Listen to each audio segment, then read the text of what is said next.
भाद्रपद मास की 19वीं कथा में शिवजी और भस्मासुर की कथा का विवरण किया गया है। भाद्रपद मास भगवान शिव की लीलाओं और उपासना का भी अत्यंत पवित्र समय माना जाता है।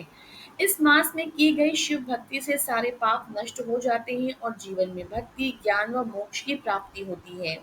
इस मास की 19वीं कथा शिवजी और भस्मासुर की प्रसिद्ध कथा है, जो हमें यह सिखाती है कि शक्ति यदि अहंकार के साथ हो तो विनाश निश्चित है। प्राचीन काल में एक राक्षस था जिसका नाम था भस्मासुर। वह बहुत ही बलवान परंतु अत्यंत महत्वाकांक्षी और अहंकारी था। वह अमरत्व प्राप्त करना चाहता था, इसीलिए वह कैलाश पर्वत पर जाकर भगवान शिव की तपस्या करने लगा। उसने वर्षों तक कठोर तप किया, अन्न, जल और निद्रा का त्याग कर शिव जी का ध्यान करता रहा। अंततः उसकी तपस्या से प्रसन्न होकर भगवान शिव प्रकट हुए और कहा, वर मांगो भस्मासुर, मैं तुम्हारी तपस्या से प्रसन्न हूँ।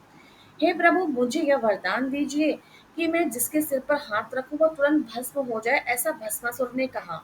शिव जी सदा दयालु और भोलेनाथ होने के कारण बिना आगे पीछे सोचते तथास्तु कह दिए।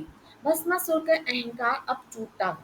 वर प्राप्त होते ही भस्मासुर के भीतर अहंकार आ गया। उसने सोचा, अब मैं संसार का सबसे शक्तिशाली प्राणी बन गया हूँ, क्यों न मैं शिव को ही भस्म कर दूं ताकि मैं देवताओं का अधिपति बन जाऊं। उसने तुरंत ही भगवान शिव का पीछा करना शुरू कर दिया और उसके सिर पर हाथ रखने का प्रयास किया। शिव जी को यह देखकर अत्यंत दुख हुआ और वे संकट से बचने के लिए तीनों लोकों में दौड़ने लगे।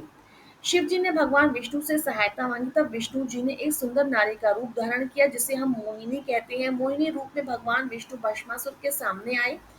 भस्मासुर उनकी सुंदरता पर मोहित हो गया। मोहिनी ने मुस्कुरा कर कहा, तुम बहुत बलवान हो, लेकिन क्या तुम मेरे जैसे सुंदर नृत्य कर सकते हो? भस्मासुर ने गर्व से कहा, क्यों नहीं। मोहिनी ने नृत्य करना प्रारंभ किया और भस्मासुर उसकी हर मुद्रा की नकल करता रहा। जैसे ही मोहिनी ने अपने सिर पर हाथ रखा, भस्मासुर ने भी वैसे ही किया और वह भस्म हो गया। इस कथा से हमें यही संदेश मिलता है कि शक्ति और वरदान यदि अहंकार में प्रयोग हो तो उसका परिणाम विनाश ही होता है। भगवान शिव अत्यंत भोले हैं, परंतु उनका सहारा लेने पर भगवान विष्णु की कृपा से हर संकट टल जाता है। यह कथा हमें सिखाती है कि बुद्धि और विवेक बल से भी अत्यधिक महत्वपूर्ण है। इस कथा का श्रवण भाद्रपद मास में विशेष पुण्यदायक मिलता है। इससे बुद्धि का विकास होता है, अहंकार का नाश होता है और व्यक्ति विनम्रता और विवेक का मार्ग अपनाता है।